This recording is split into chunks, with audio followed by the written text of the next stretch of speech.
Well, folks, it's time to kick it old school. Yeah.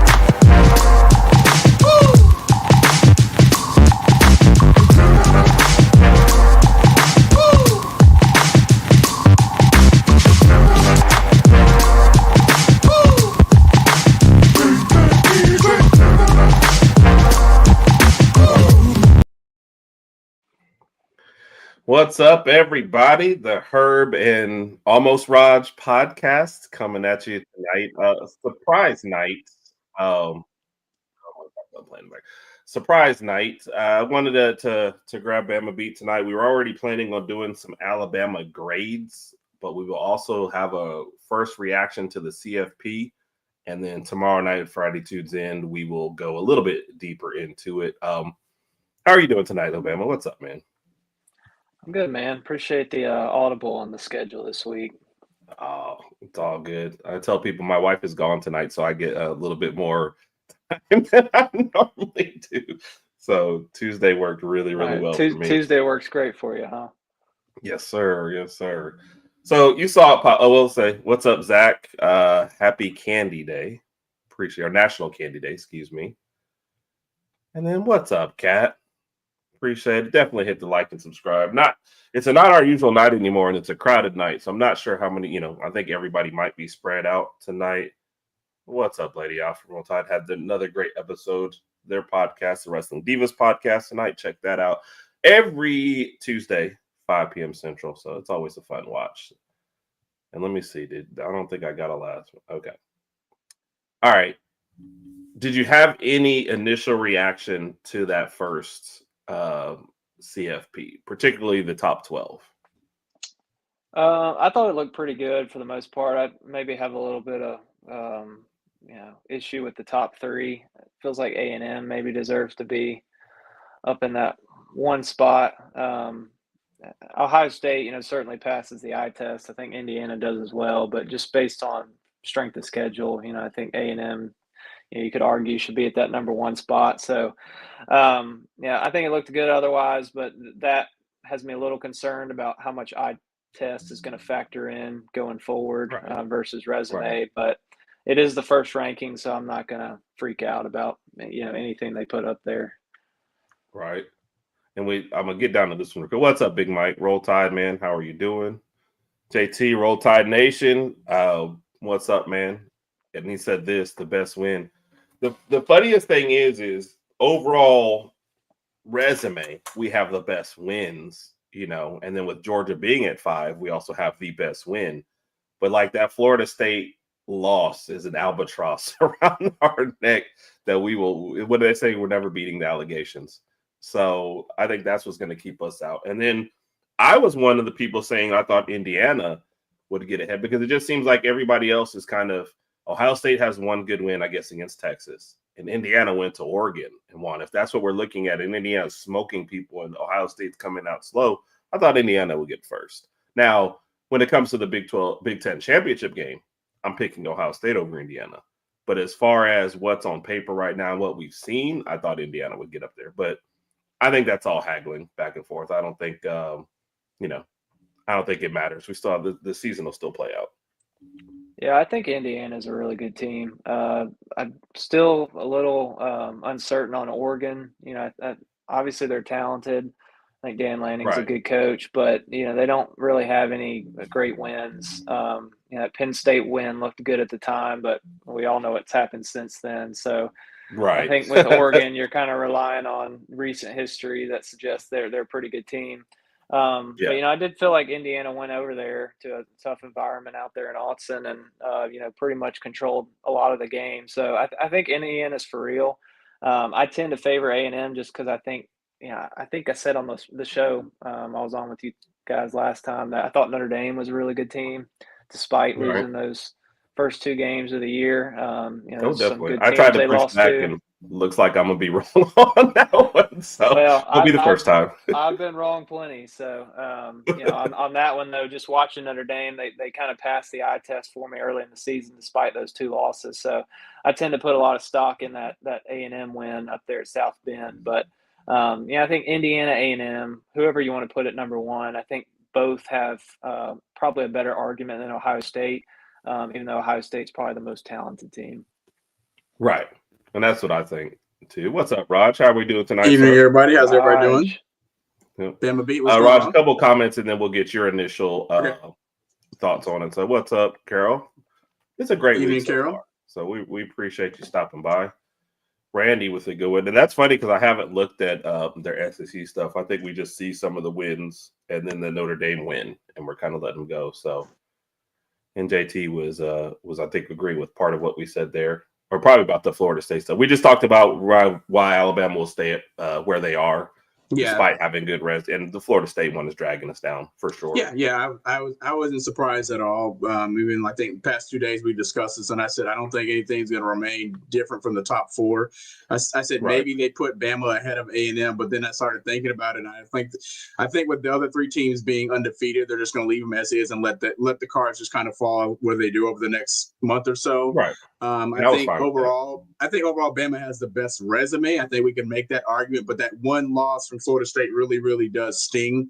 If we albatross, Rodg. It's an albatross. It's an albatross. Yeah, I think if we hadn't lost that game, I think we'd be the number one team right now. But I mean, I'm fine. I'm fine with it. It is the way it is. It's the initial reaction. I know some people are going to overreact, but like again, over this next month or so, and then we're going into conference championship games. Some things will kind of work themselves out anyway. So I'm not surprised by anything. Randy says he does like what he's seen from them, from Texas A&M. Yeah, and I'm like I said, that's why I don't have a big argument with them or the people up top. It's nice to see Indiana getting some love. I wouldn't have fought them at number one. What's up, JBW? I feel like that's supposed to be a factor in there, but then once you start to quibble with certain things, they let it go. So Nick, what's up, man? Nick Beasley is having an interesting week so far. Nick, just hope everything is well with you, man, and you're good. Roll Tide to you too, JB. And any other questions on CFP stuff, get them out now. We're going to go into Alabama grades because that was one of the focal points on here. And tomorrow we'll go further into breaking down the CFP and what it means for everybody going forward. Yeah. So, I don't think it means much in the big scheme of things because they're still in the Big Ten championship game against Indiana. Yeah. Unless I'm missing some other tiebreakers, and I clearly have not gone into depth in Big Ten. They'll still be facing Indiana. So, and I think they tend to forgive you going on the road, to a rival. Are they? I don't even know where they are this year. That's how little I keep up with theirs. Yeah, it's in Ann Arbor. Okay. So I think they'll forgive it a little bit more, and they'll go to the Big Ten championship game and still have a way to redeem it. So we'll see how that works. And yes, I was going to ask Rodg. I might wait to ask him tomorrow, but we'll have to ask about your Dolphins at some point. We won't do it tonight. Okay. And Nick, that's what a couple other people were saying too, so they wouldn't have surprised them. But I thought Indiana and I could see where Texas A&M both would have dropped, jumped Ohio State. So really have the win, and that's I was going to say that too. I was thinking maybe Ohio State falls to number 2 because I think Indiana's win against Oregon at Eugene was better than any of Ohio State's wins. But I guess sometimes the committee also looks at it and says, why are we going to lower Ohio State's ranking? They haven't done anything to necessarily lose that ranking. Right. And that won't happen again until the conference championship. If they play Indiana, then we'll see what happens then, and the winner, will advance or whatever. But I think, again, initial reactions, they haven't done anything to lose those spots. So just keep everything the way it is. Surprised to see not surprised to see Notre Dame at 10, but it kind of goes back to something we discussed earlier on in the season when we were previewing their team. And it's just like, you can kind of just lose those 2 games and then just win out and you're good. And that's, the committee's pretty much proven that right now. They got the 10th spot. I think they just hold tight and win out the rest of the games and they'll be fine. Yeah, I think they don't really get punished for that. So. Yeah, they might work their way into a home game too. The way this is working out. And one thing Bama Beat said was the eye test. He thinks also played into a big part with Ohio State too. Yeah. That was all you missed. Yeah. What's up, Jay Bake? Roll Tide, brother. Hope you're doing well. Roll Tide, Jay Bake. Yeah.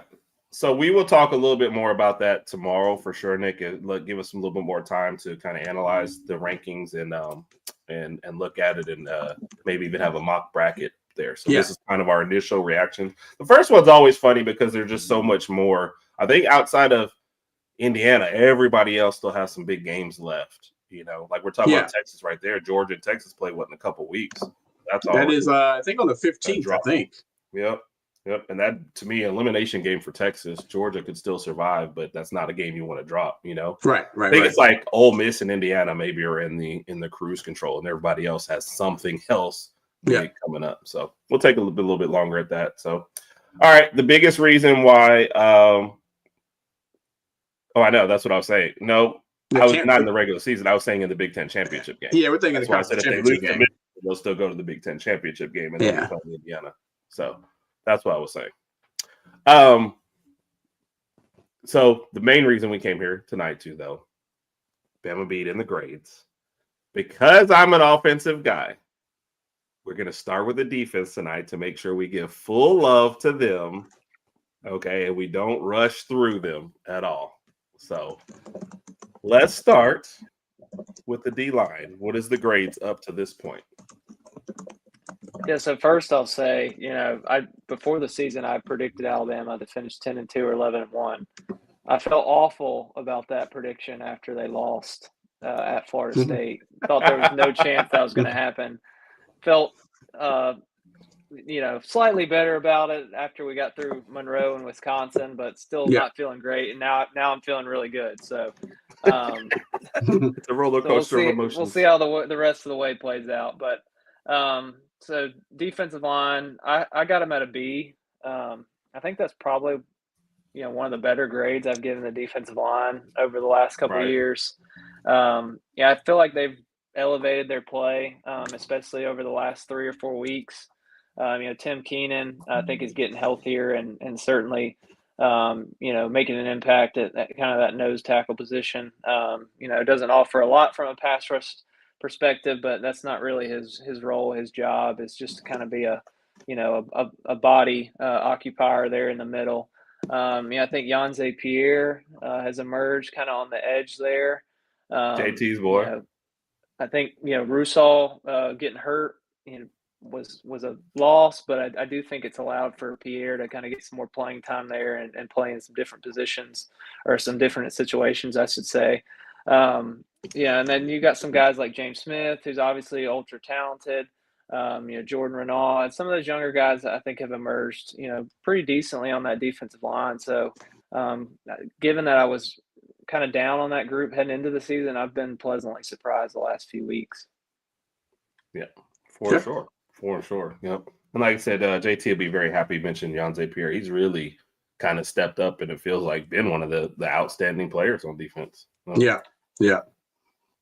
What about the linebacking group?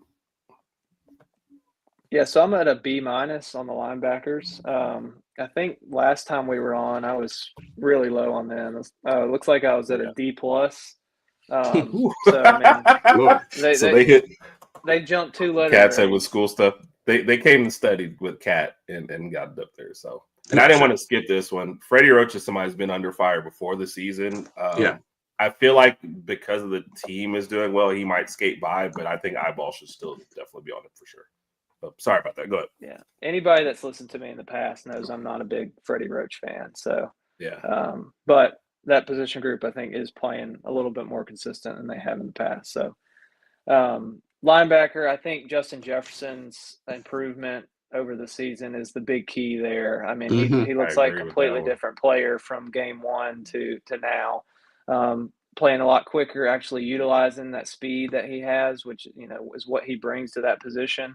Deontay Lawson, I think, is probably still a step slow coming off that ACL injury, but he's done some good things. Obviously, makes the huge strip against South Carolina to help Bama pull out that game. So Nakaiho Green has been a tackle machine. I think he's good to spell those other two guys. I think he gives something a little different at that position. Plays a little bit more downhill than the other two. So I think that position is, stabilized a little bit. I think you'd still like to see a little bit more discipline. We jump the wrong gaps often, and that's when we get in trouble with, busted, run fits and everything. But I think overall that position's, in a lot better shape than it was 5 or 6 weeks ago. Yeah. I feel like Hill Green was a guy that we all expected great things from, and then felt like he was absent for maybe the first 4 or 5 games. I mean, like that the fake punt, him stopping it, I think was the biggest play I remember for the longest. And now all of a sudden it feels like he's in there every week. It's been a minute, about him. So okay. So I love the improvement in that group. Raj, do you have anything on either of the 2 groups? You want to move on to the DBs? No. I mean, overall, just want to say that I like what I'm seeing from Womack's defense over the past maybe 3-4 weeks to a month. It just seems like they've just really hit a good spark and just kind of transitioned in the right direction over the past few weeks. I know prior to that, a lot of people were still questioning whether his defense is going to be the right defense for this team, but they're looking better and better every single week. So kudos to them. Well, defensive backs.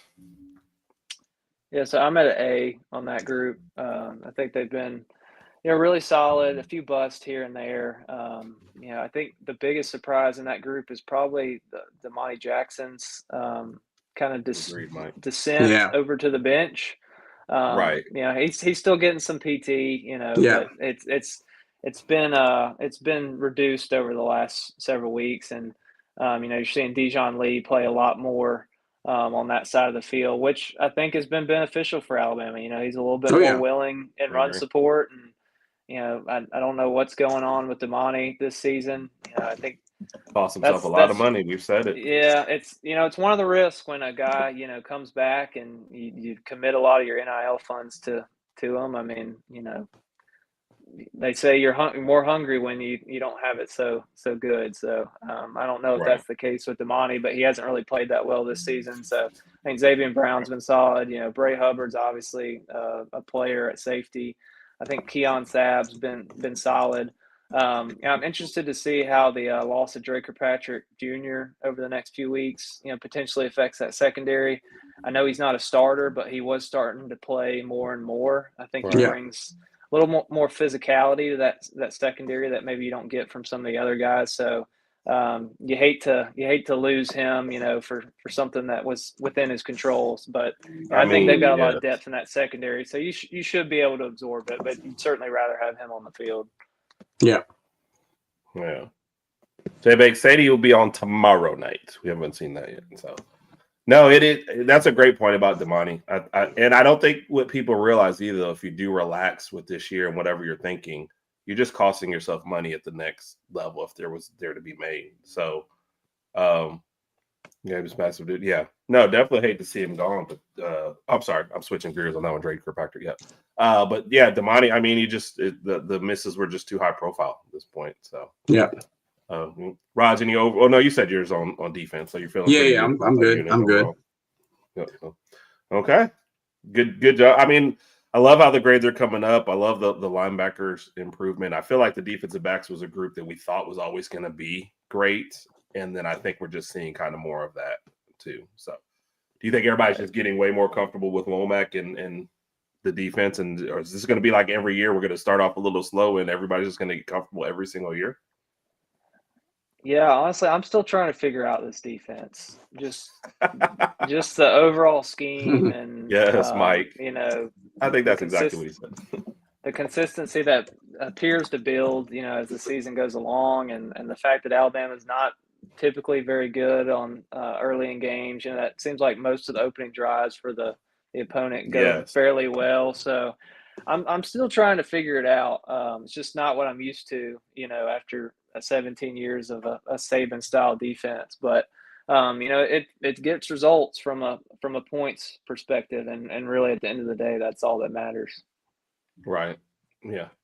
It is wild. When Tennessee didn't score on their first one, I think I about had a heart attack. I was like, what just happened here? So when that happened, I know Alabama's going to win. No, that's like, okay, we got this one in the bag. All right, let's get to the side Rod really wants to talk about. Defense is great and all, but money gets the chicks, right? Where are we starting with offense? How about the quarterback position? Come on. A+ for me. Yes. Yeah, I don't know that you could really ask for much more, especially when you consider where Alabama's run game is. you're just not getting a lot of help from that side of the offense. So I think the way Ty's performed is just been stellar. There's a reason he's up there and the top of the Heisman rankings. Just very cerebral. I think he brings a lot from a leadership standpoint. Rodg is discriminating against the defense. Never. I love the defense. I love the defense, but I want to hear us. I like the offense as well. So hey. Hey, what's up, Bo? Man, I'll see you in the morning. Crazy NFL day to talk about for sure. Okay. Evening, Bo. But it's really refreshing to have a quarterback that goes through progressions and can make those checks at the line of scrimmage. Yeah, if I had one criticism for Ty, I'd say over the last 2-3 weeks, I think he's maybe forcing things a little bit. Like maybe we need to go back to just taking what the defense gives you. I think a few times I've noticed maybe he was looking for the long or the intermediate ball when he had the check down there. Right. Especially in that South Carolina game. I thought it happened a few times against Tennessee. So that'd be my only criticism for him. But I mean, when you're not getting a lot of support from your run game, it allows the defense to kind of pin their ears back. And I think Bama's O-line is a pretty good pass blocking unit, but not to the point where we can just, pass it every down and have a great pocket for Ty to sit in. So he's done a good job overall. I mean, I don't see how anyone could say he hasn't wildly surpassed expectations for this season. Agreed. Yeah. Regarding the deep ball, do you think that's something we're going to see more out of, especially this weekend with the LSU game? This is Rodg's topic for the week, buddy. Yeah. Just curious, man. I like the effort that they showed for the South Carolina game. It's a good point. I mean, if we can kind of add that to our repertoire, then I think we'd be even more dangerous from the passing game. So. Yeah, I mean, Grubb was talking about that Monday, saying it was a point of emphasis for them during the off week. I think it has to be, especially if you're going to continue to struggle running the ball, because the fact of the matter is when Alabama plays better teams, better defenses, it's going to be hard to grind out drives, with just short and intermediate passes. Like, you want to be able to do that. I think that was one of the problems with Alabama's offense under Jalen Milroe was a lot of their points relied on explosives, and they couldn't really grind out drives. But I think you do have to have some explosives in there because they're easy points. Yeah. Now, when you can't run the ball, it makes it a little tougher. So that's kind of working for and against you there, because that play action that I think Ty does really well with would be a lot more successful, I think, if they could run the ball a little bit better. But Agreed. I think the deep ball needs, regardless of where the run game goes the rest of the season, I think it needs to become a bigger part of the offense, because the odds that you're going to be able to grind out these 10 to 15 play drives consistently against good competition is just not great, in my opinion. Like OU. Yeah. Exactly. Yeah. And I think everybody needs to know the reason why Grubb addressed the deep ball was Rodg called him over the weekend. I did. I hit him up. Yeah. So we appreciate it, Rodg. So because that's a position group you did mention in there, what about the running backs? This is the one that most interests me because I don't know how you grade this group. Yeah, I was almost a little more harsh here. I went with a B-, which is lower than I think last time I was at a B. So I dropped them down half a letter grade, but almost went C+. But I just think it's tough to grade this group just based on some of the issues Alabama's got up front with their run scheme. I don't think Alabama's backs are great. As much as I like Jan Miller, I think he brings a lot to the team. I think he's a really good pass catcher. I don't know that he's up there with some of the talent that Bama's had at the running back position previously. Kevin Riley, I think held his own early in the year. I think Daniel Hill's starting to get some of those reps. Hill is the guy I think can really help this position group, over the next 4 or 5 weeks. He's a bigger guy, 240 pounds. He's a great pass catcher, super talented. They certainly don't call plays for him like he's 240 pounds. So that tells me that they really think he's a freak athletically. I think he's been dealing with some injuries kind of to this point in the season, save for the last 2 weeks. So can he start to take some of those carries in the backfield? maybe just to spell jam a little bit, that might be for the best, especially with, the lack of space up there in Alabama's run game. So I don't know. It's a tough position group to grade. Like I said, I don't think they're great, but I think probably the issues up front are causing a lot of that too. Yeah. So is Richard Young just totally gone? Like, is that milk carton material? Yeah, I mean, I hate it for Richard. He's stuck around, and you love to see guys that stick around and wait their turn rewarded. But Agreed. I mean, I think we can all watch the games, and I personally have not been impressed. With him when he's been in the games, and like I said, Alabama's run game's not very good. So it's you hate to judge a guy based on the run production that Alabama has had, but I mean, you got to do what you can with what you're given, and it's just that's the reality of having all the talent that Alabama does. Is you just got to evaluate the guys based on what they do on the field, and he just hasn't done much to this point. Yeah. So Herb, when you say gone, do you think he hits the portal in? I don't see how he has a choice. Yeah. Like, if you've gone through this year and we've struggled in the run game, and like Riley all of a sudden jumps in there and he'll, who we thought, but like you said, you stuck around and you still gotten nothing. Whether that's your fault or not in this day and age, like, I think he's gone. And that's the outside view, of course. I was on it, but for sure, I think I don't see why. Especially the life of a running back is short. So if you're trying to get any play, you got to go somewhere else. You got to go somewhere where you're going to get playing time now, and then go to the league. Yeah. So that's what I would think. I'll say this about Richard Young. Alabama produces these post-game kind of hype videos after each win on Twitter, and after Alabama scored that 2-point conversion to tie the game against South Carolina, he's on the sideline, super excited, hugging with his teammates, and I love to see that somebody that's not playing a lot, not contributing probably as much as they'd like to, having a good attitude and being supportive. Yeah. So thank you for pointing that out too. I don't think we say enough of that kind of stuff. We always say when they're checked out. We never say when they're still checked in. So appreciate that. Rod, you want to pick the next group? There's 3 left. Oh, let's do the wide receivers. All right. Let's do it. Ooh, that looked like a horse collar. Rod, do you want to throw out a grade for wide receivers? I'm gonna go with. I gotta go with A- right now. I want to go with A- right now. I like what I've seen from them so far. Of course, we've had a few drop passes here and there in a few games, but overall, I think from a production perspective, from our top 3 guys, and then adding on Latsir Brooks, I think overall the wide receiver position is in good hands this year, and I think it's going to be in good hands going forward. So I like what I've seen from them so far. A- for me. Yeah, I was at an A- too. Raj, are you feeding them grades? Is that what happened? No, I'm not.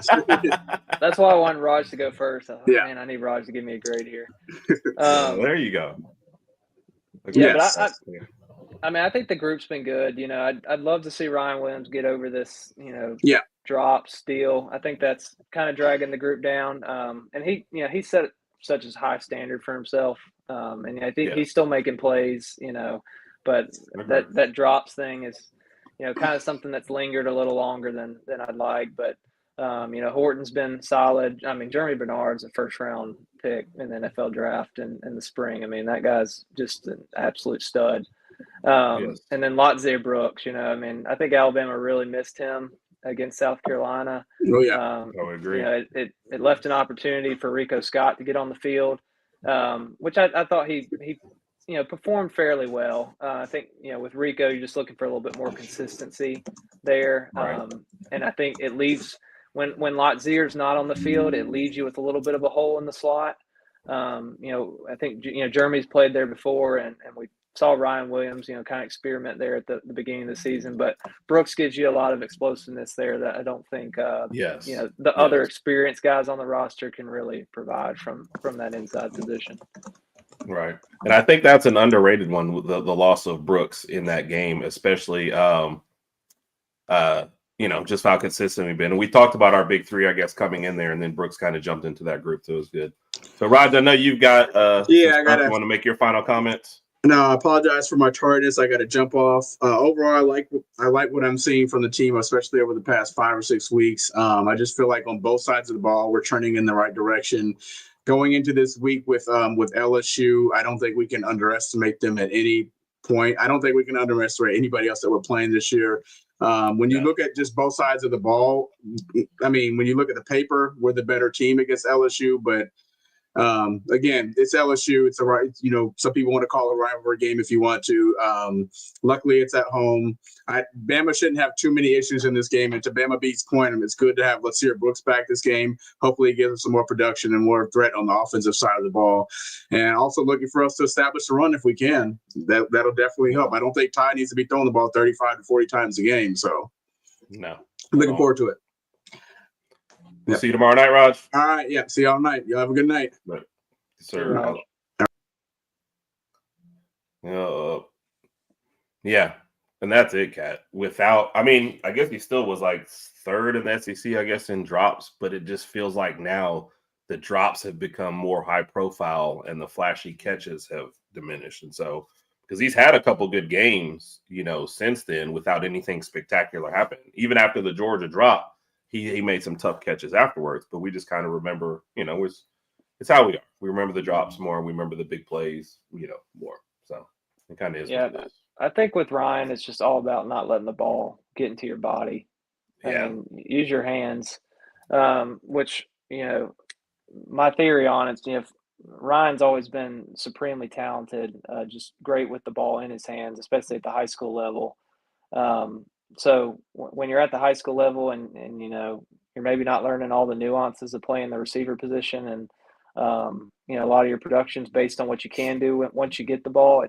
I just would not be surprised if to this point in his career, there wasn't a lot of emphasis put on using your hands. He could probably get by using some of those chest catches that, he goes for, but that doesn't work so well at the college level. But, you have that critical third down or fourth down, I should say, after Alabama couldn't convert third and short, early in the second half against South Carolina. And he has a chance to catch that ball and get a first down. I mean, that's a critical play. It didn't end up costing Alabama the game, but, if he makes that catch, Alabama maybe scores on that drive and, you kind of flip the game on its head. Yeah, you kind of flip the game on its head when a game that you could have put away, potentially early in that second half ends up being a barn burner. So those are the kind of plays that, change the way games progress. So just got to be a little bit more consistent. Yep. And kudos to Ty for them having a good relationship and him going to him after a lot of these and still having faith in going back to him.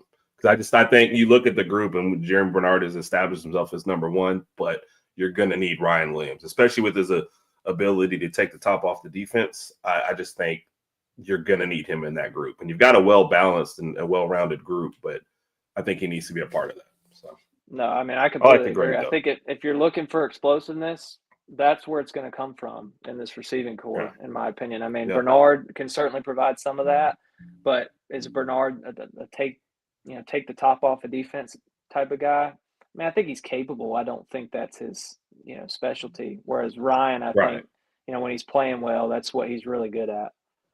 Right. And I agree. I think Bernard kind of, for me, positions out to like a wide receiver 2 in the NFL and like a little bit more steady. I can maybe even see him in some slots sometimes, just somebody who's versatile you could do everything with, but you don't think of him as your burner, coming down, which none of these are insults. I love Jeremy Bernard, to depth, and I think he's been great for this team, but it is a good mix with having both of them in there for sure. Yeah. I think Bernard's hot spot on the field is that intermediate zone. I think that's where he's really good. I mean, he's good everywhere, but that's where he's really good.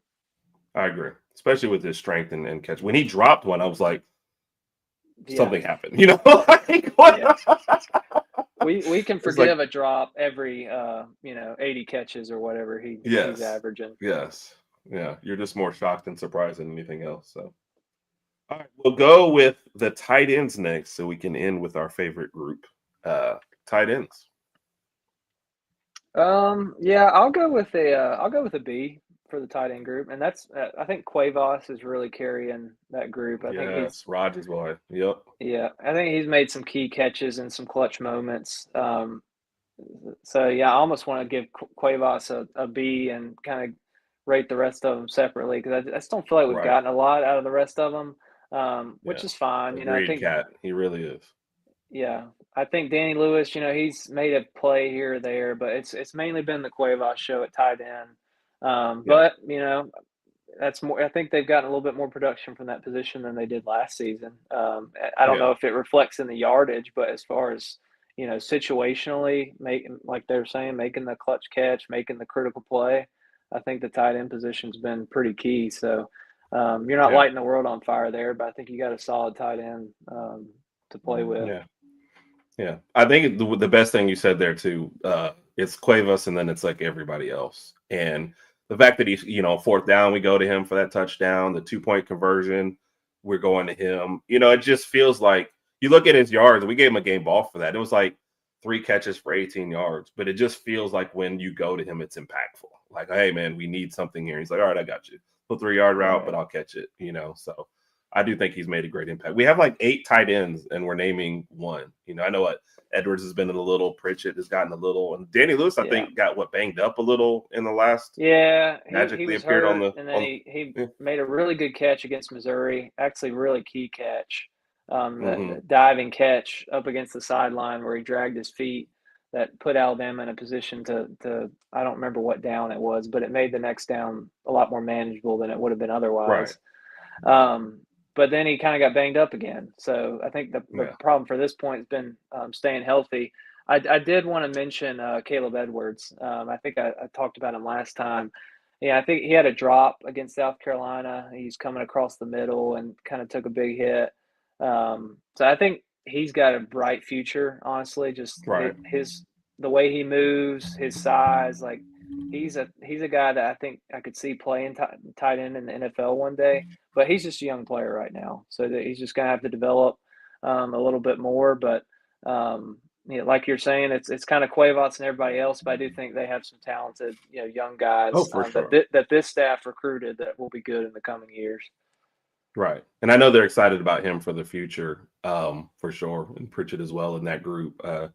Lewis was the interesting one to me because he left, and then they got him to come back, and now it just seems like, I don't want to say they didn't need him, but the group ended up being so deep, and then Cuevas has really taken over. So I wonder if anyone kind of regret. I hate that for him too as well, but you know, there's still a lot of season left to play, so we'll see.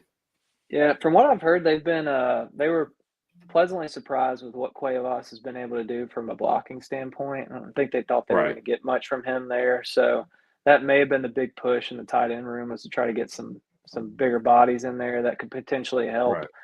Block along that line, because you know you lost C.J. Dupree and Robbie Oots, two guys that were basically, as Cole Kubelik describes them, glorified tackles.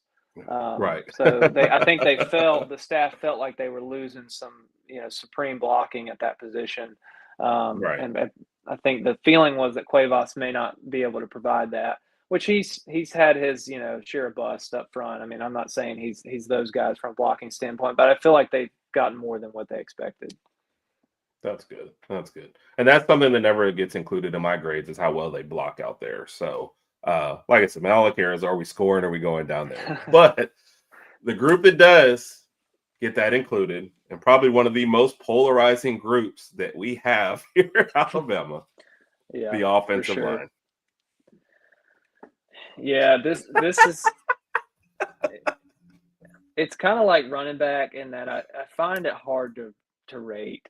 Because on the one hand, I feel like, given that Alabama has to pass for 80% of their yardage, they do a pretty decent job pass blocking. Considering we have no run game, which is, you know, again, due in part to the failures up front in the run game. Given that we have no run game, like our pass protection is not too bad.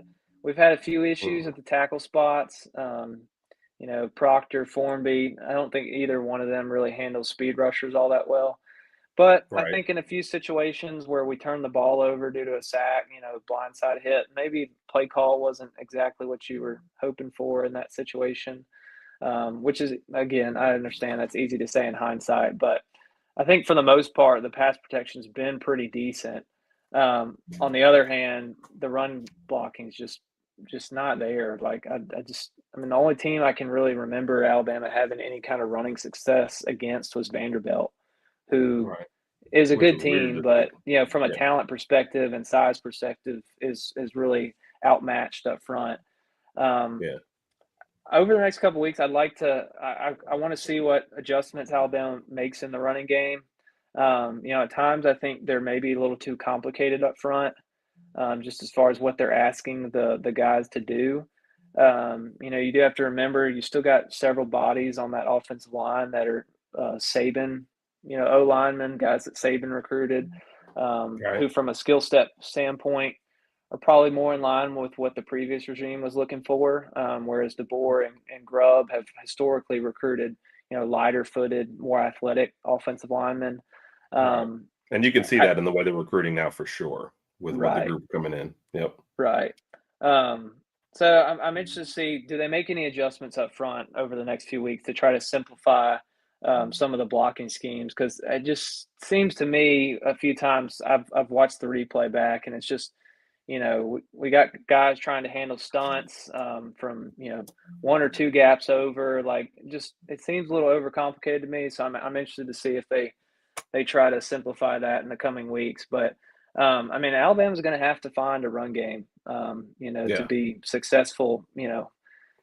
If Alabama's fortunate enough to make the playoff, like, you're going to have to run the ball a little bit better than you are right now against some of the better teams. So grade wise, I went with a B-. That may be a little generous, but to me, it's kind of a grade that's right there in the middle. Yeah. No, I agree. And I could have seen like a C+ too. It's just, it's like when they've been good. And like you said, the pass blocking has been great, but then it's like when they fail spectacularly, and nobody, that was the Formby one. That was bad.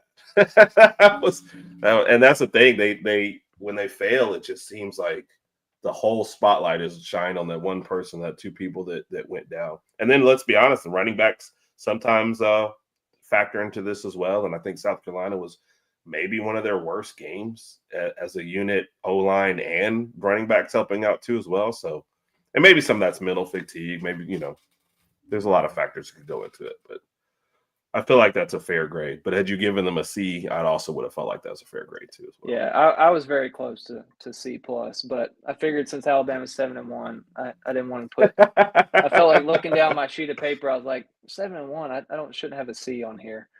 But I will say one thing about the O-line position, just a lot of rotation.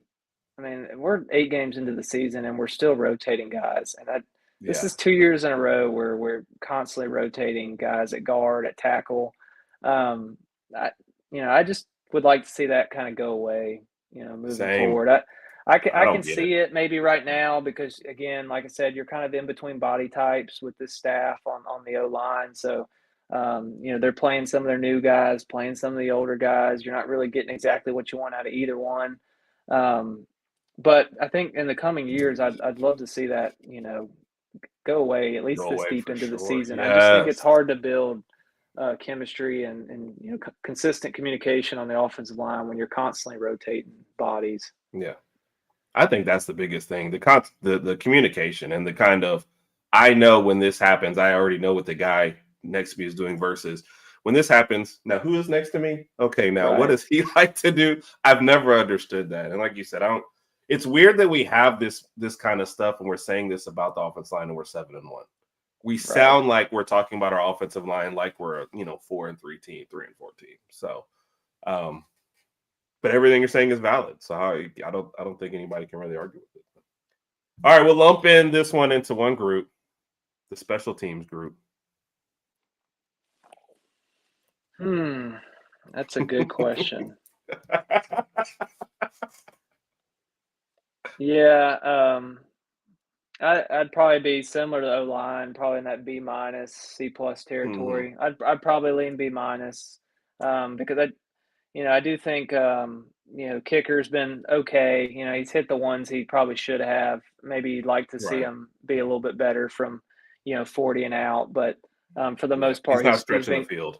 Yeah, he's not stretching the field. He's capable. I mean, he's made a few 45 plus, but certainly not consistent from that range, but he is a young kicker, so Right. I understand it. Punting, I think, has been inconsistent. For and sure. I think, I thought he was pretty bad in the Tennessee game. I was at that game, noticed several bad punts, opportunities where we could have pinned them deep in their own territory, and we didn't quite take advantage. And then he was awesome against South Carolina. And I think that's kind of been that's a good representation of how the year's been as a whole. It's just been kind of up and down.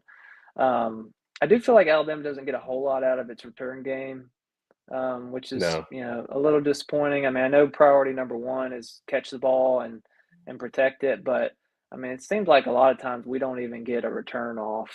And then, that botched punt return, muffed punt return, however you want to describe it, against South Carolina.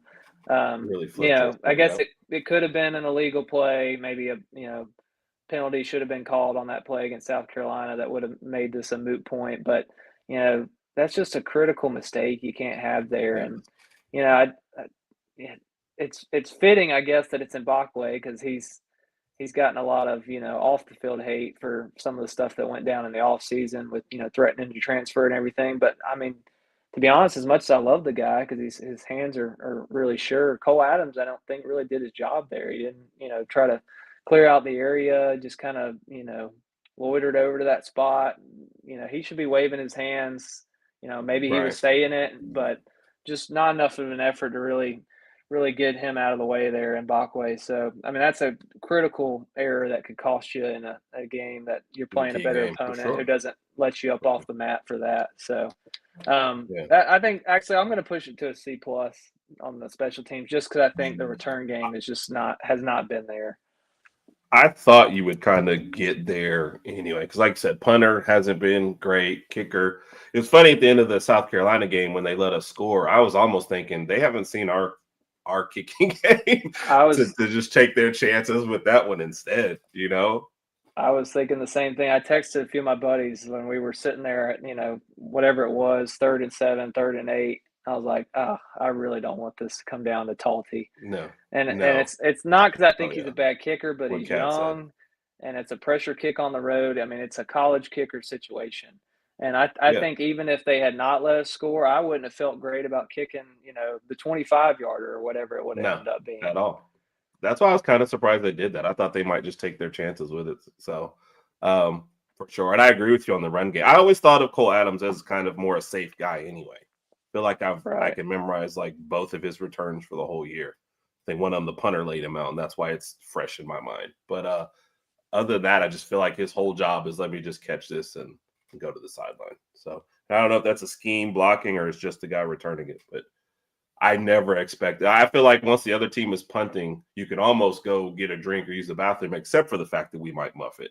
But I'd never expect to come back and think that we've returned one for a touchdown. So, which I can almost accept that on punt returns. Like that is the number one priority. Like I can live with that. But the kick returns, like anytime we take it out, we're almost always at the 20 or less.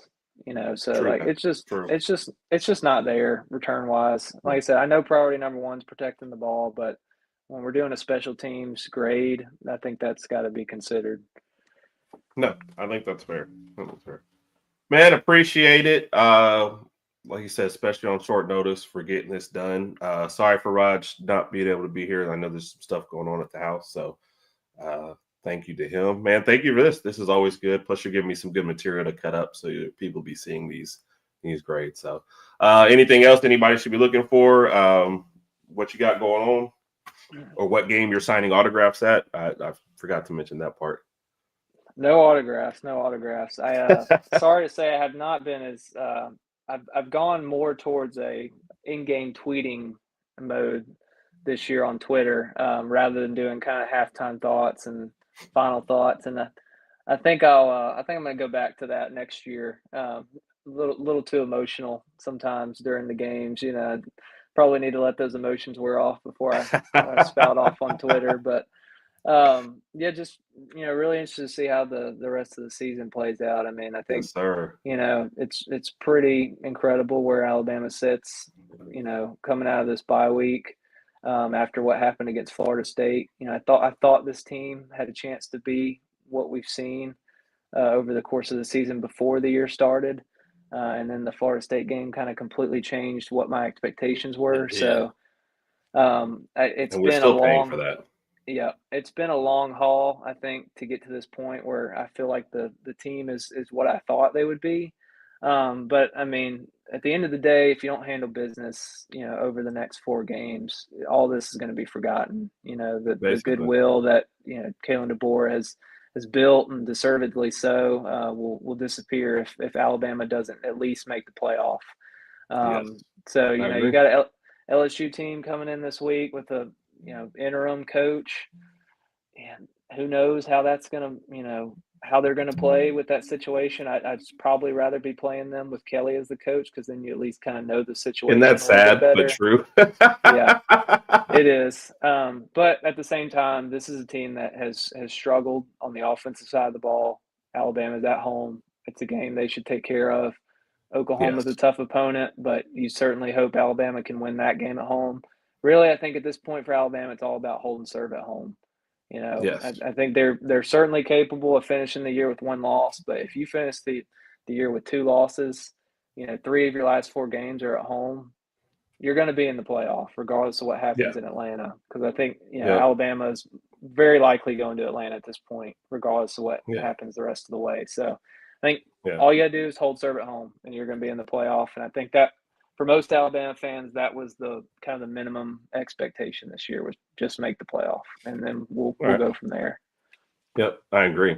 And I think on a lot of these, I don't know if I said it when they're the only A+ we got from these grades was, you know, Ty Simpson, and I don't think he's played his best game yet. So that's encouraging to get to this point, 7-1. Like you said, never thought we'd be here, but the team's improving, and that 5-game stretch they fought through was just amazing. You know, I expected a loss, especially before the season. I would have said, I would lose one somewhere in there, and then after Florida State, we're definitely losing one of these. So, no, kudos to the team, man. And thank you. And I don't know if I put this up once, but, man, I always appreciate that, man. You break it down. You give good insight.